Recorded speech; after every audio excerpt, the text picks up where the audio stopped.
சிந்து காணோம்னு சொல்லிட்டு எல்லாருமே அதிர்ச்சியாக தேடிட்டு இருக்காங்க. எங்கே போனாலோ தெரியலையே அப்படின்னு சொல்லிட்டு இங்கே என்ன பண்ணுறாங்க, எல்லாருமே தேடிட்டு இருக்காங்க. சிந்துவை எப்படியோ தூக்கிட்டு போயாச்சு, இதுக்கப்புறம் இந்த கல்யாணம் கண்டிப்பாக நடக்கவே போகிறதில்ல அப்படின்னு சொல்லிட்டு இங்கே என்ன பண்ணுறாங்க, கல்யாணத்தை நிறுத்தணும்னு சொல்லிட்டு பிளான் பண்ணியிருக்கவங்க எல்லாருமே பிளான் பண்ணி பண்ணிகிட்ருக்காங்க. நம்ம சிவாவோட அம்மாவும் அவங்க தம்பியும் சேர்ந்து இதனால் என்ன பண்ணுறதுன்னு தெரியாமல் எல்லாருமே யோசனை பண்ணுறாங்க. அப்போ சிந்து இந்த கல்யாணத்தை விருப்பம் இல்லாமல் தான் போயிட்டா அப்படின்னு சொல்லிட்டு அதிர்ச்சி அடைகிறாங்க எல்லாருமே. இந்த சூழ்நிலையில் பைரவி கிட்ட அவங்க அப்பா காலில் விடுறாரு. அம்மா நீ தாம்மா என் குடும்பத்தை காப்பாற்றணும், குடும்பமானத்தை அவங்களுக்கு நான் வாக்கு கொடுத்துருக்கேம்மா, என் பொண்ணை கல்யாணம் பண்ணி கொடுப்பேன்னு சொல்லிட்டு இந்த நிர்கதியாக நாங்கள் நிற்க முடியாதுமா, என்ன தயவு செய்து என் அப்பாவை நீ காப்பாற்றணும்னா உன் அப்பாவை தயவு செய்து இந்த கல்யாணத்துக்கு ஒத்துக்கம்மா, நீ தாம்மா அந்த அவனை கல்யாணம் பண்ணிக்கணும் ஆறுமுகத்தை, இல்லைன்னா அப்பா இங்கேருந்து வரமாட்டோமா, நான் மேலே போயிடுவேன் அப்படின்னு சொல்லிட்டு காலில் விடுறாரு. இந்த உலகத்தில் நான் இருக்க மாட்டோமா, நான் இங்கேருந்து வந்தால் இந்த கல்யாணம் நடந்தால் தான் நான் வருவேன் அப்படின்னு சொல்லிட்டு காலில் விழுந்து பயங்கரமாக கதறாரு. வேறு வழி இல்லாமல் என்ன பண்ணு தெரியாம பைரவி தவிக்கிறாங்க. உடனே பைரவி சரிப்பா நான் கல்யாணம் பண்ணிக்கிறேன் அப்படின்னு சொல்லிட்டு சம்மதிக்கிறாங்க. இந்த சொல்ல பைரவிக்கு கல்யாணம் பண்ணிக்கிறதுக்கு ரெடியாக இருக்கா, பைரவிக்கும் ஆறுமுகத்துக்கும் கல்யாணம் பண்ணிடலாம், எந்த பிரச்சனையும் இல்லை அப்படின்னு சொல்லிட்டு இங்கே சிந்துவோட அப்பா சொல்கிறாரு.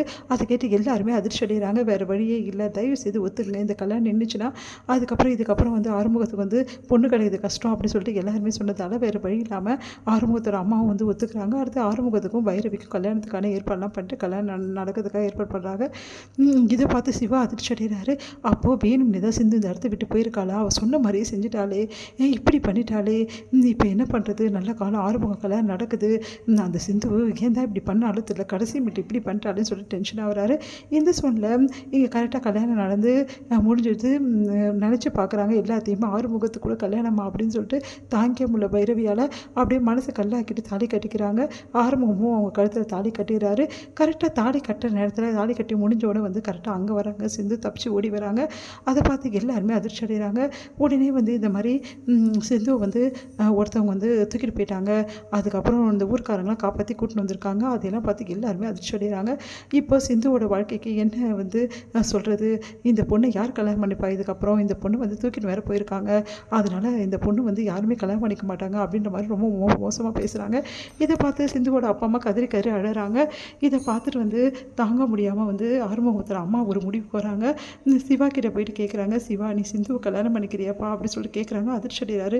நான் அந்த குடும்பத்துக்கு வாக்கு கொடுத்துருக்கேன்ப்பா, அந்த பொண்ணு நல்ல பொண்ணுப்பா, தயவு செய்து கல்யாணம் பண்ணிக்கப்பா, இந்த கல்யாணம் பண்ணி நடக்கலைன்னா ஒரு குடும்பத்துக்கு நான் செஞ்ச பாவி ஆகிடுவேன்ப்பா, அந்த அம்மாக்காக பெரியம்மாக்காக ஏதாவது நீ பண்ணணும் வாழ்க்கையில் நினச்சேன்னா இதை பண்ணுப்பா அப்படின்னு சொல்லிட்டு அவங்க கேட்குறாங்க.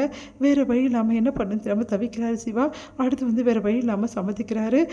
நீங்கள் இதெல்லாம் பார்த்து சிவாவோட அம்மா செம்மையாக டென்ஷன் ஆகிறாங்க. ஏன் பையனுக்கு கல்யாணம் பண்ணி நீங்கள் யார், எவ்வளோ தைரியமாக இப்படிலாம் பண்ணுவீங்கன்னு சொல்லிட்டு செம்மையாக பிரச்சனை பண்ணுறாங்க. இதை எதிர்பார்க்காத ஆறுமுகமாக அதிர்ச்சி அடைகிறாங்க.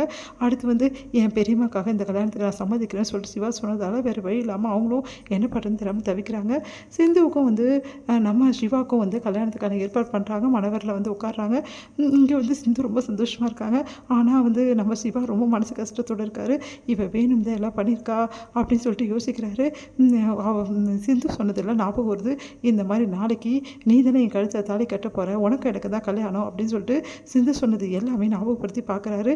அப்போ வேணும் தான் இப்படி பண்ணியிருக்கா, இந்த தாலி உனக்கு கண்டிப்பாக ஒரு தாலி கயிறாக இருக்காது, வெறும் கயிறாக தான் இருக்கும், இது உனக்கு தண்டனை தான் இந்த கயிறு, அதை நான் கண்டிப்பாக உனக்கு தண்டனை கொடுப்பேன் அப்படின்னு சொல்லிட்டு முடிவெடுத்து தாலி கட்டுறாரு சிந்து கழுத்தில்.